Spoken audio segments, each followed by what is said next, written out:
Welcome to Wild, Wise and Whole, a podcast for women ready to reconnect with their bodies, reclaim their power and embrace their truth.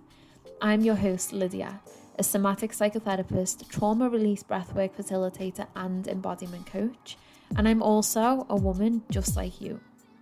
This show dives deep into the wisdom of the feminine body and the art of living authentically.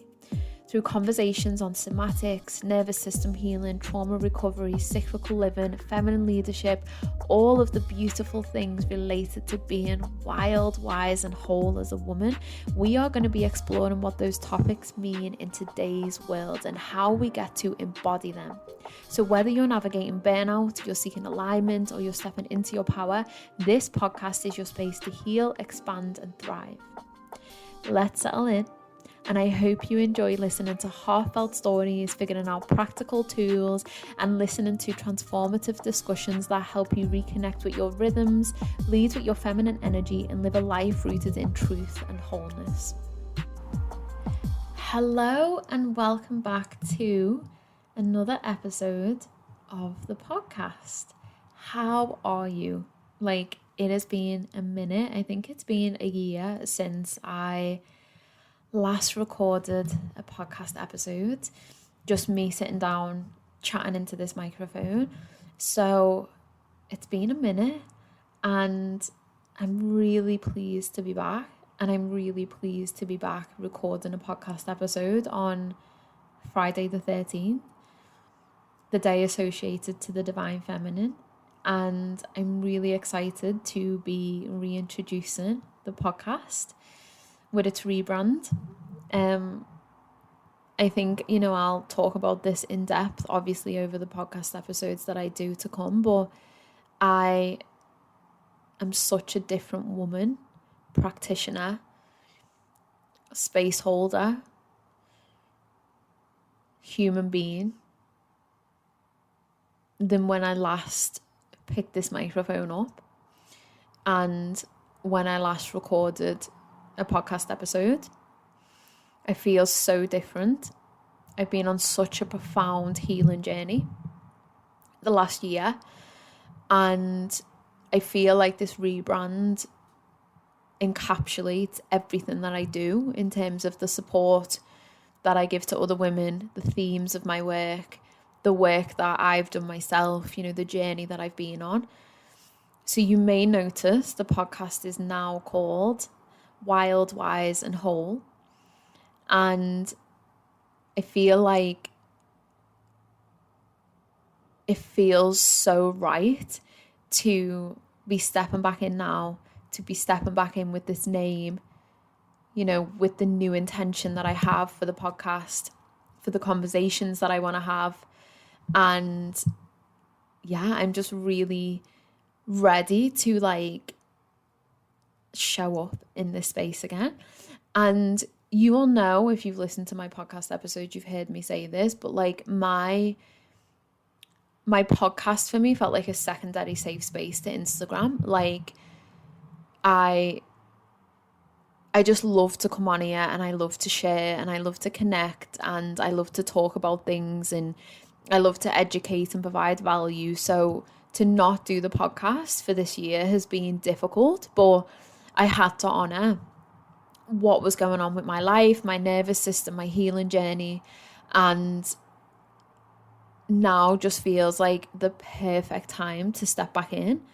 And I'm really excited, and I'm really excited to talk about things that are going to explore and are going to help you figure out what it means to be wild, to be wise, and to be whole in today's world as a woman. That's so powerful to be those three things. I mean, to be one of those things, right, in the world that we live in at the minute is phenomenal, but to be able to tap into all three of those qualities, to be wildish, to be wise, and to just feel a sense of wholeness for who you are and in your body is just beautiful. So there's going to be some conversations that we have around somatic healing, nervous system healing, trauma healing, cyclical living, feminine leadership, just some really beautiful topics: sexuality, sacred sexuality. And these topics are the essence of us reclaiming the feminine, you know? And like a lot of the time, these topics that we talk about are things that when we just get together as women, we might not talk about. But I know one thing from the retreat, if it taught me, that I've just held, is that when you bring these topics and into space and normalize them, like the permission slip and the liberation that it gives women is like phenomenal. And I think that's why so many women had like rapid kind of like transformations, and things came out that might take months to come out in therapy or to come out with a coach, because you bring women together and it's that resonance piece and it's that permission and it's the empowerment that comes when we tap into the essence of the feminine nature, right? So it's like, I'm really excited to open up these conversations. I'm really excited to have this as like a space where I bring all my skill set, I bring all my training, I bring all my lived experience, and I just kind of create this beautiful space where we're just figuring this out together. Like, I want this to feel like a little community of women who are figuring out how to be wild, how to be wise, how to be whole in their everyday lives, whether you're a mum, whether you're a partner, whether you're a sister, whether you're a big CEO boss, whether you work for an organization or you work for yourself. Like, regardless of where you're at or who you are in terms of like those external things, it's like, for you as a woman, I just want to support you on this journey to reclaiming your body and reclaiming your feminine, because it's just so beautiful and it's so powerful, and it allows us to live a life rooted in our truth and our wholeness and our bodies, which is so, it's like, what else can we ask for in the world, right? In terms of like our relationship with ourselves. So yes, I'm very excited, and I just want to welcome you to this beautiful new podcast and space of mine. And hopefully over the next couple of podcast episodes that I do, and as I continue to, you know, upload and share, I hope that you'll see the evolution of my work, the evolution of my vision for women. You know, I'm someone who's obviously very impact driven and impact led, and this work has the potential to have so much impact. Like, I know that it does, and so much healing. And I think right now, like, the world needs more feminine qualities.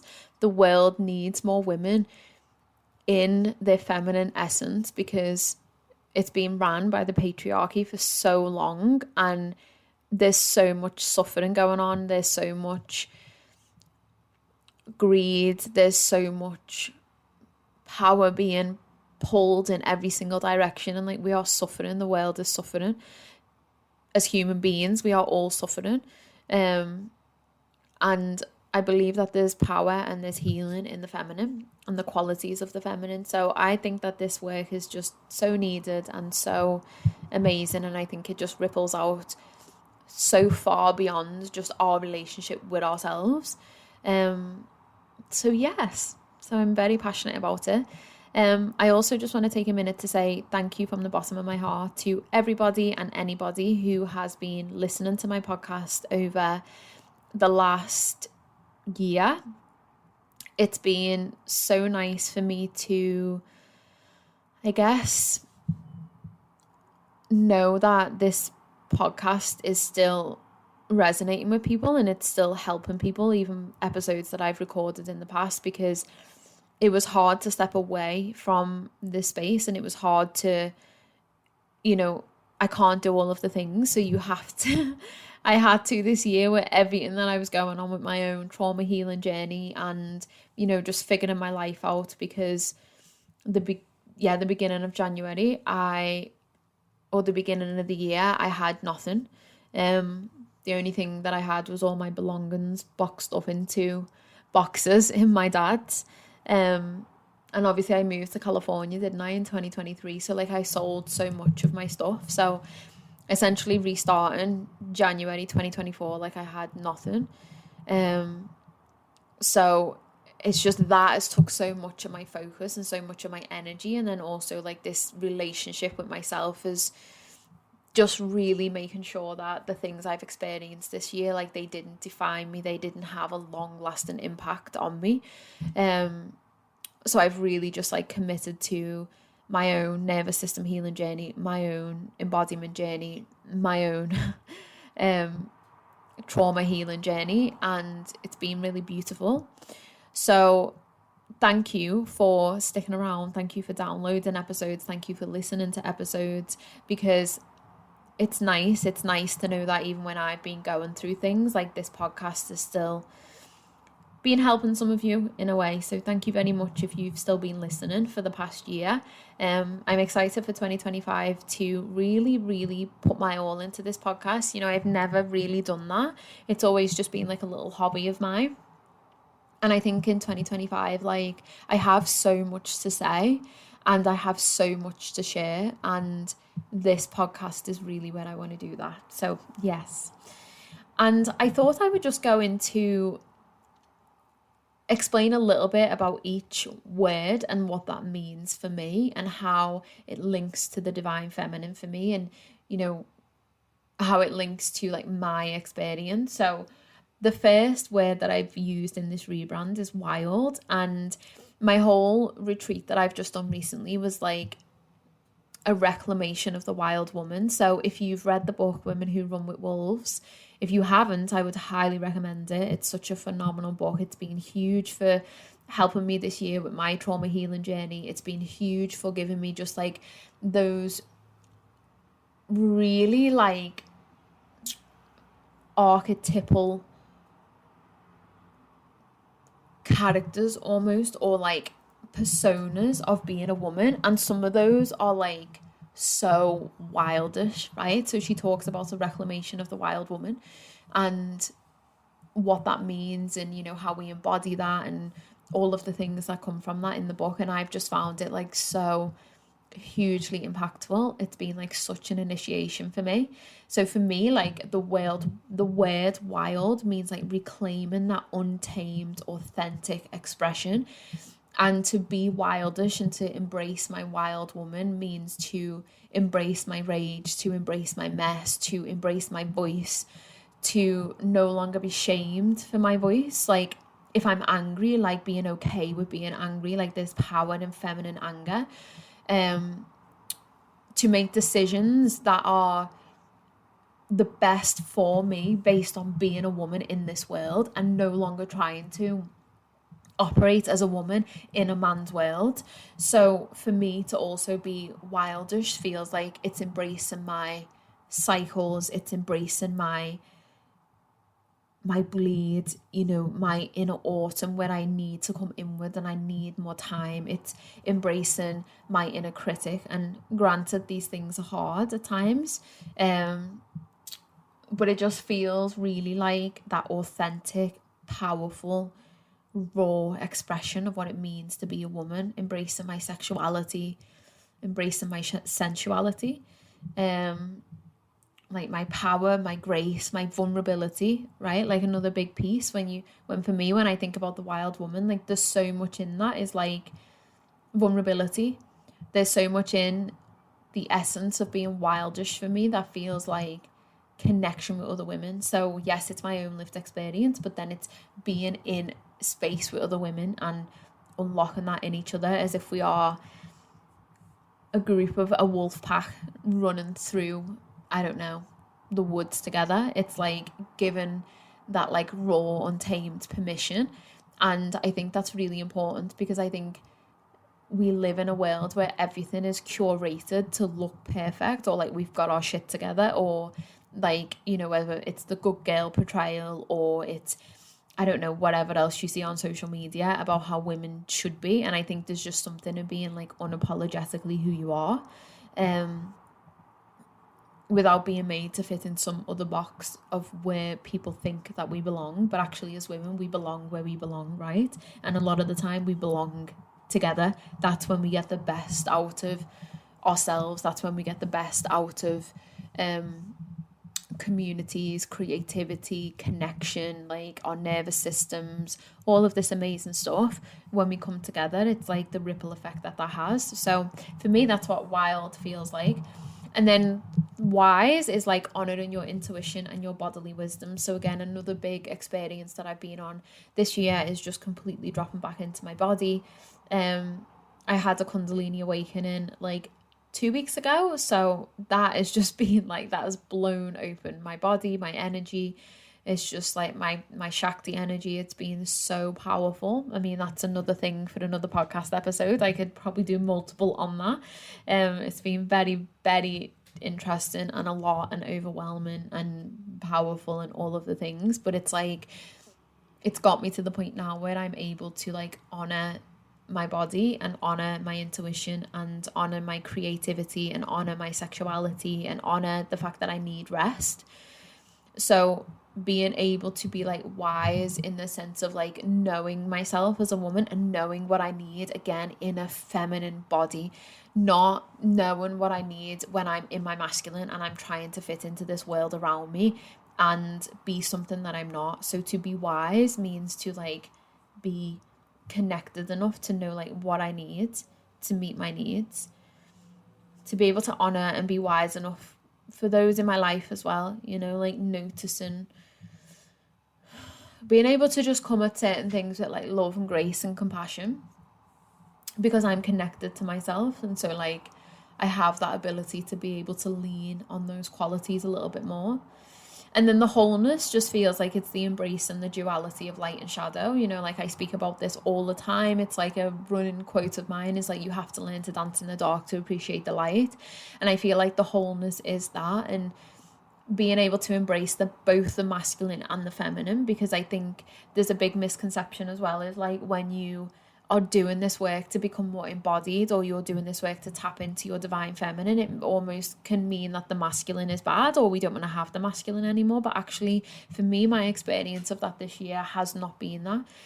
Actually, in me dropping out of like my hyper masculine that I was in, so like from a nervous system perspective, from that sympathetic drive all of the time, that hyper independent, I had a wounded feminine, and my wounded feminine made me operate in my wounded masculine, and I operated with how I saw the world tell me how to operate. So like my masculine and what I learned about my masculine was what I saw society project on when I saw men in positions of power, or what I think it is to be successful, or how men work.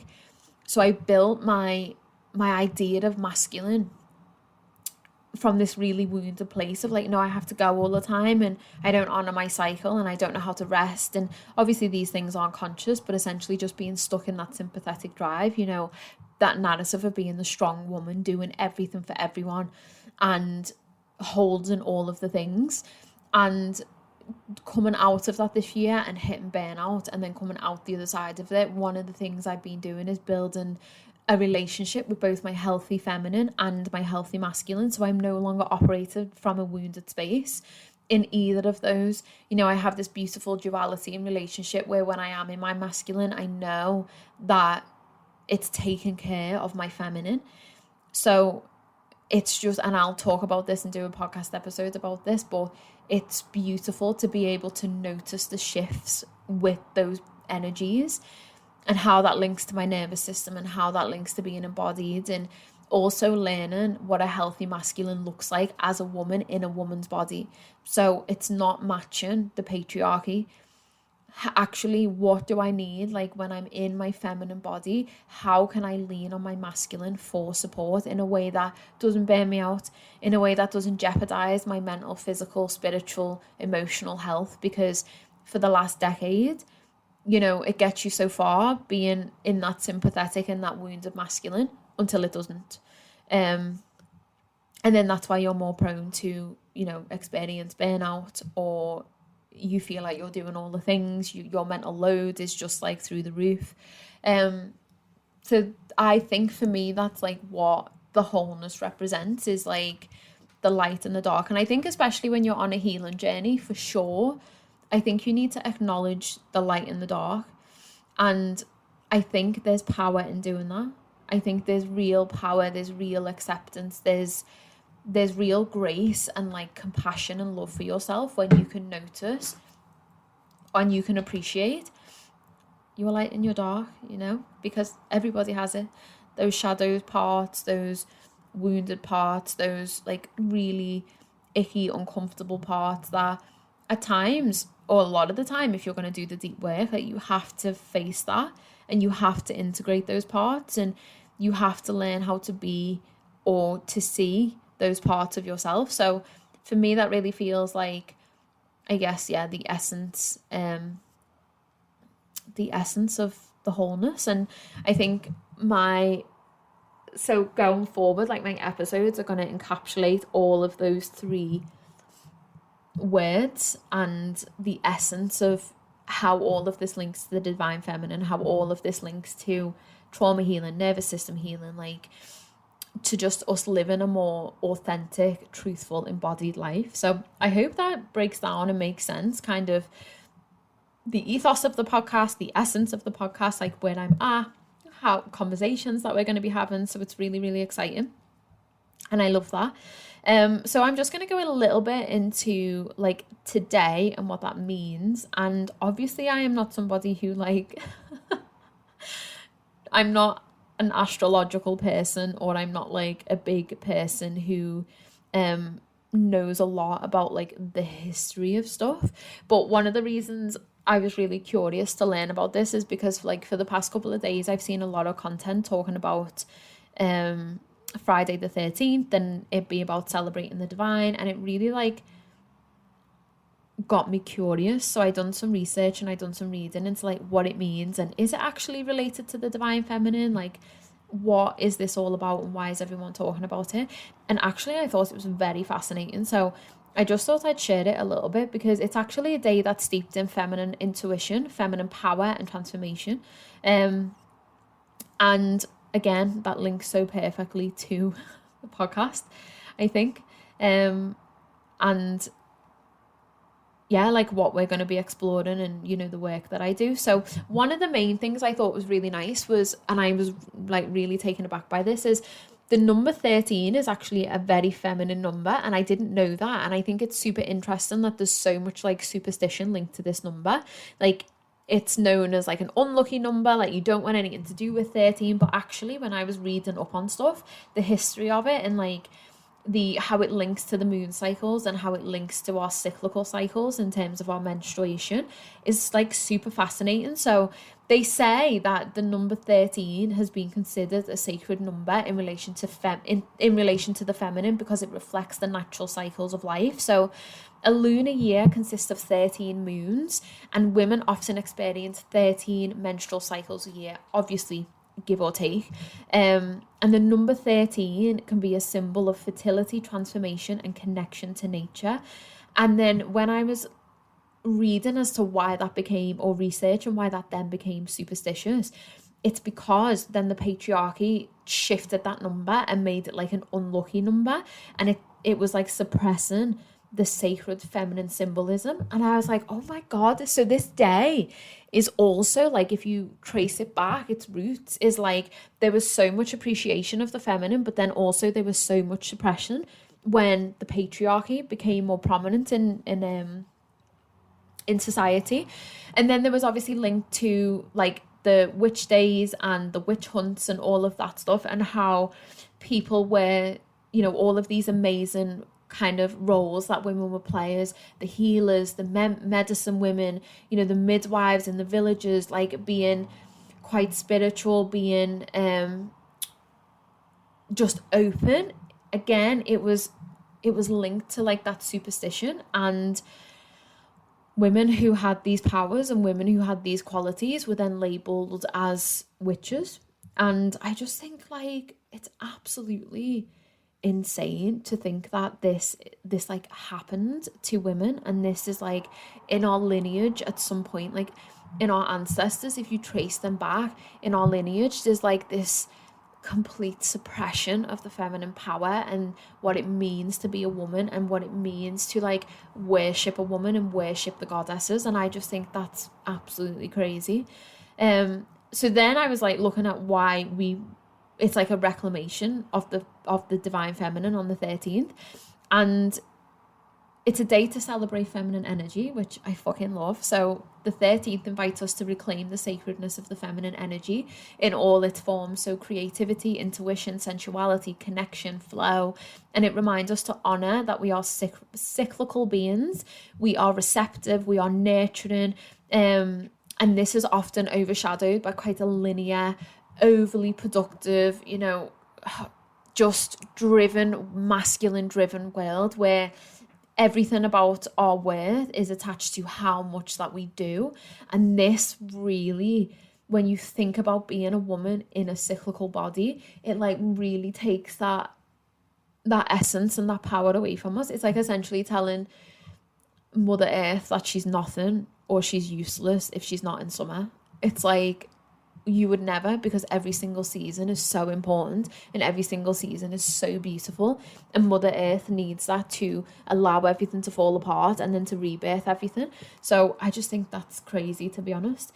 And then it's also linked to like intuition and magic. So Friday the 13th is the perfect way to reconnect with your inner wisdom, to trust your intuition, to engage in creative or reflective practices. So today is a really nice time, and especially with the full moon coming on, last full moon of the year that is coming on Sunday, this window is like a beautiful window to carve out time for creativity, to reflect on the year that you've had, to think about what it means as living authentically as a woman, to journal on maybe some of the judgments or the apprehensions or the things that stop you living authentically as a woman, which can be a really powerful journal session.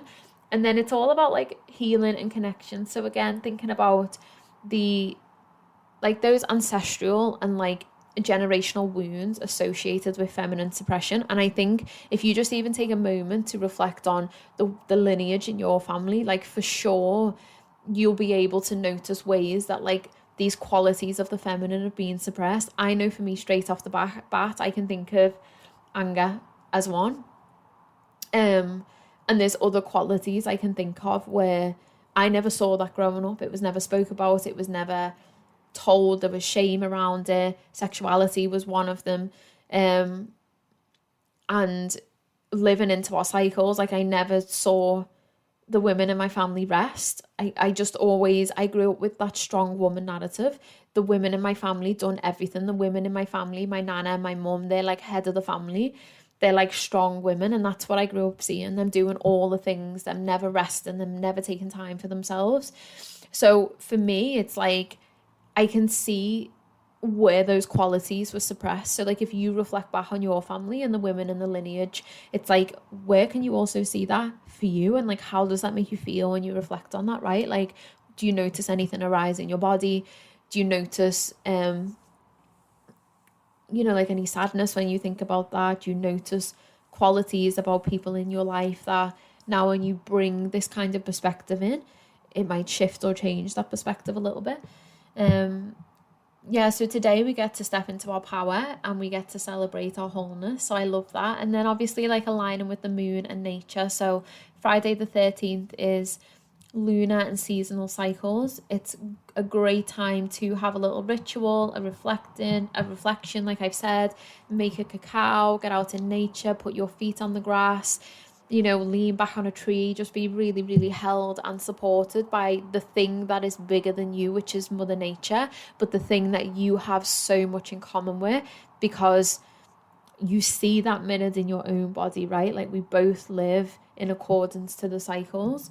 And I think that's super, super beautiful. So we can just talk a little bit about ways that you can honor the divine feminine and ways that you can, I guess, like start to embody it. And I really love that. So some practical ways to connect with the divine feminine: rituals and rest. So I love a ritual, a cacao, like I've just said, putting your feet on the grass, lighting a candle. So I know it's getting dark quite early now.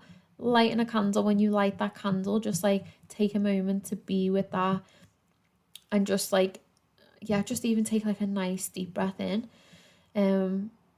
Getting yourself some flowers, carving out some time over the weekend to just do nothing, just be, just rest, just step into the void of stillness, as I call it, and just see how that feels for you. Journal, meditate, create space for reflection, put a lovely like feminine flow yoga on YouTube, put your music on, dance, like just celebrate being a woman and celebrate like being who you are in whatever way feels good for you. Somatic practices in another really nice way that you can connect with the divine feminine. So again, breath work, gentle movement, body awareness, so like body scans, grounding yourself, beautiful ways that you can connect with the feminine.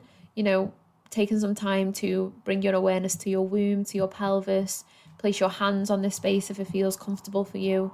Just take a minute to place your hands on your lower belly in your womb and take a breath into that space, and just really be with yourself.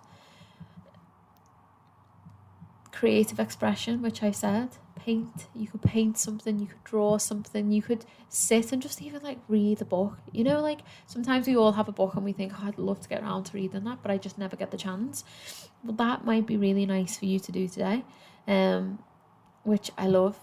And I love that we have the opportunity to be able to really step into these beautiful, like really simple practices, right? Like that allow us to just be with the energy of today and be with what's like arisen and, you know, what it means to be a woman. So I just want to talk a little bit about what the divine feminine is. So, you know, I've mentioned how you can connect to it. I've mentioned what today means. And I didn't want to make this podcast episode too long. So I'm just like giving snippets into everything. I'm going to do like so many conversations and podcast episodes about what the divine feminine can be, what it looks like, what it might look like for you, how you connect to that, how you somatically connect to that. But just to give like a little breakdown of what the divine feminine is. So the divine feminine is something that is your birthright. It's all of these qualities, like I've said, that are innate in a woman, in a woman's way of being in the world. For me, one of the biggest things I've done to embrace my feminine is to stop, and I've just said this, but is to stop trying to fit myself into a man's world, is to learn to be okay with the fact that like my productivity isn't the most important thing about me, and how much I can do and how strong I am and how independent I am. Like that is like the least interesting thing about me. But at one time, you know, that was like, I prided myself on being that because I'd seen the women around me growing up being really independent and being strong and, you know, like those really like powerful female figures. But like now what I've realized this year is like those women were powerful. Obviously my nan and my mum, powerful in their own right, but like they were so masculine. And I actually realized that I never had a representation of what it meant to be feminine. I never grew up with that, so I had to learn that myself, which was very interesting. So this year I've been on a journey with that, of like figuring out what it means to be in my feminine energy, like in my body, like in my work, in my personal life, in relationships. Like what does it mean to be in my feminine? And I think the feminine is the force that balances the masculine energy. I think it's the thing that is nurturing, it's warm, it's gracious, it's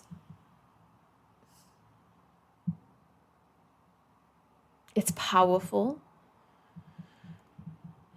It's a force to be fucking reckoned with, to be fair. Like when you tap into it and you live your life by it, like, oof, it's so powerful.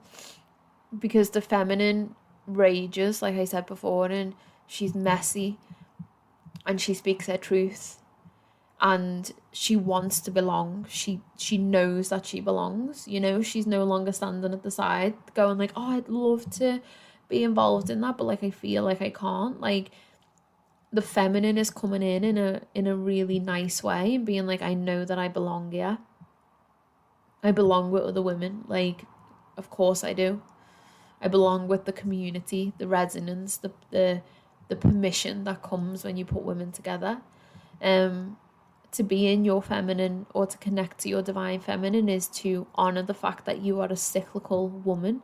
and that you can't do everything the same as a man can. And when you embrace that, that becomes your superpower. And when you can advocate for yourself and when you can embody that into your life, it becomes your superpower, because you no longer need to be like what the patriarchy is telling you need to be in order to be successful, or in order to find a man, or in order to do, I don't know, all of the shit that they tell us that we need to be in order to be this version of a woman.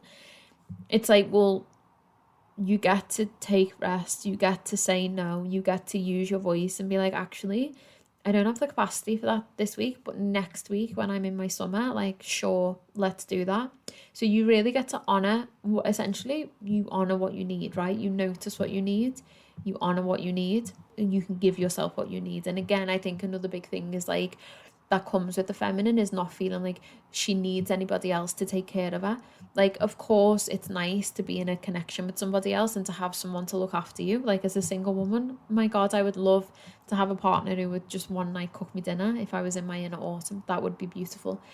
But the difference is like, because I've balanced that healthy masculine as well, is like, I don't need anybody to take care of me anymore, because I know that in my feminine, I'm tapped into my power and I'm in my wholeness. Like, I can take care of myself, but I can take care of myself in a way that doesn't result in me feeling burnt out anymore. It's more loving, it's more compassion, it's more nourishment, it's more grace, it's more rest, it's more spaciousness, it's more honouring where I'm at and what I can and can't do, which I think is super beautiful.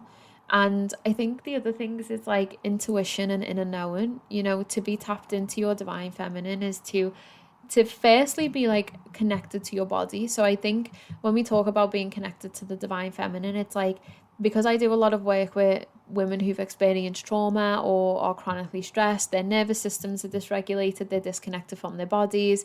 The divine feminine can feel like a foreign concept, right? It's like, we're talking about qualities of, spaciousness, intuition, flow.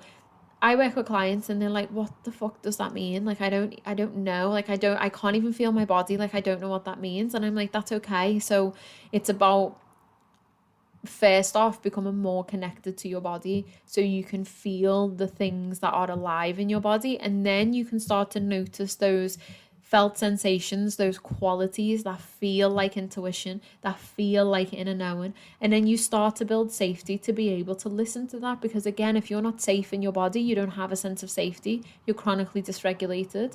If someone says to you, just follow your intuition, it's going to be, well, what the fuck? Like, I don't feel safe in my body. I don't know how to listen to my body. I don't know how to trust my body. So how do I do that? So again, it's like the nuances that come with these concepts that we talk about a lot. And I think when we're able to just like be more connected, and even if that's the starting point, then we get to feel things and go like, okay, I think that's intuition. And like, if I was going to follow that, okay, this is how it feels at the thought of following that. And then as you build trust with that and as you build a knowing with that, then you live in your life in accordance to your intuition, right? And your inner knowing. And I just think that's really lovely.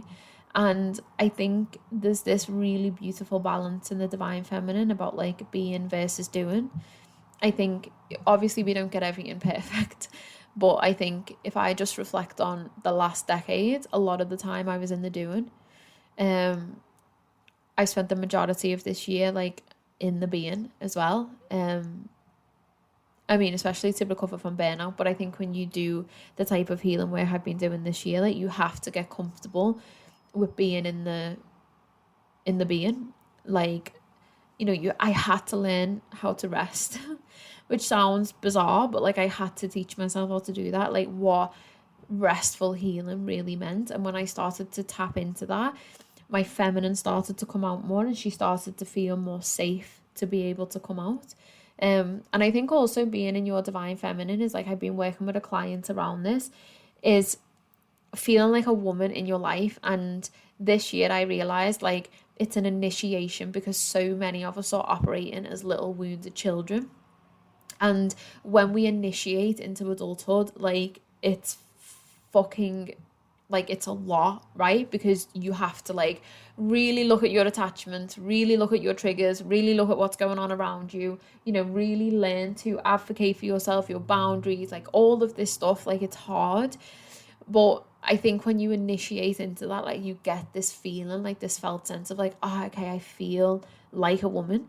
And I had that this year actually, and then recently when I had my Kundalini awakening, I got that again, and I felt just like a woman. And what I kind of how I interpreted that was like, I'm not afraid of my power. I'm not afraid of taking up space. I'm not afraid of being authentic. Like I'm not afraid of advocating for myself anymore. Like I'm fucking here in my life and I'm taking up the space. I'm not too much. I'm going after what I want. My heart is open again. Like I don't want my heart to be closed off because of what I've experienced. Like my heart is open, my body is open, like just that feeling of being like, oh God, this is what feminine power feels like. It's so potent when you're able to tap into that. Like this is what feminine sexuality feels like. This is what creativity feels like this is powerful, potent the stuff to feel in your body, right? And for me that's been like one of the biggest shifts this year, and like one of the things that I recognize as being like the reclamation of my womanness has tapped me into that like profound divine feminine power, which I'm very, very lucky, like grateful for. I think that's super amazing. So yes, so that is just like a little bit of a chat about all things divine feminine, all things, like I said, I'm going to be going into it more, but a little bit about the podcast, a little bit about the rebrand. Just wanted to drop in and say hi, and yeah, just kind of get the first one out the way to come back, which is nice. And you know what, I thought it was going to take me like a good couple of goes to record this, but thankfully I've just been quite smooth at getting it out, which is quite good because I've not spoke at length for this long and done a podcast episode for this long. So I'm loving that. And I'm just actually going to end with some journal prompts, and I'll put these in the show notes as well. So just some journal prompts that you can use to reflect on the divine feminine. So what does the term divine feminine mean to me, and how do I see it expressed in myself or in others? I think it's really good to reflect on it in terms of like other people as well, because if you're not connected to it or you're unsure what it means for you, seeing it in other people or qualities that you think the divine feminine is, that's a really good way to start to understand like what it might look like for you, what it might feel like for you. When do I feel most connected to my feminine energy, and what does it feel like in my body? And again, some of these questions might kind of bring up a blank, and it's okay if they do. I think that's an invitation to get like curious around these topics of like, do you feel connected to your body? Do you know what that feels like for you? So again, this, if you bring that lens of like affectionate awareness in with curiosity, it's like instead of judging yourself and thinking you're doing something wrong, it's like, okay, that's interesting, isn't it, that I actually don't know what it feels like in my body. Are there ways I suppress or ignore my feminine energy, and why? Big question. So they're like 3 really nice ways. Reclaiming feminine power. So then if we think about a journal prompt for this, what parts of my wild authentic self have I hidden or been afraid to express? So this will be an interesting one to journal on, because I feel like a lot of you will probably have like this little part of you that maybe you don't like to show someone. Like maybe you are like kinky freaky in the bedroom, but like you feel shame speaking about that with like your friends, or you know, just like maybe that's a part of you that you really hide away. Like maybe you fucking love the ritual of self-pleasure, but again, maybe you don't really talk about that. Maybe you're an amazing creative artist, but again, you don't really utilize or create space to be able to tap into that. So that just kind of is a part of you that you suppress or you feel disconnected from, but actually it's something that is like, if you were to do that more and you were to own that part of yourself, like you'd be reclaiming your feminine power. And then what fears do I have about embracing rest, softness, or vulnerability? I think that's a gorgeous little journal prompt. And then the last one is like, from this podcast episode, what one small step I can take today to reconnect with my feminine energy and embrace my wholeness. And yes, I would love to know if you journal on any of these questions and what comes up for you. If you do feel like you want support in 2025 connecting to your body, you know, I do many things. Now, I do somatic psychotherapy, I do trauma release breath work, and I do embodiment coaching. So if you feel like you would like support as we step into 2025, please feel free to email me or reach out to me on Instagram. And I actually have my 2025 Awaken the Feminine retreat that is happening in December. So there are 4 spots left for that, which is also very exciting. So if you are interested, you can also drop me a DM about that. I would love to have you. The last retreat that we just done happened in the end of November, and it was so powerful. It was so potent. It was so embodied. It was just like reclamation of the divine feminine, tapping into that wild woman. We were like singing around the fire, we were dancing around the fire, we were laughing until we had tears down our face, we were crying for each other, we were holding each other. Like, it was just so powerful.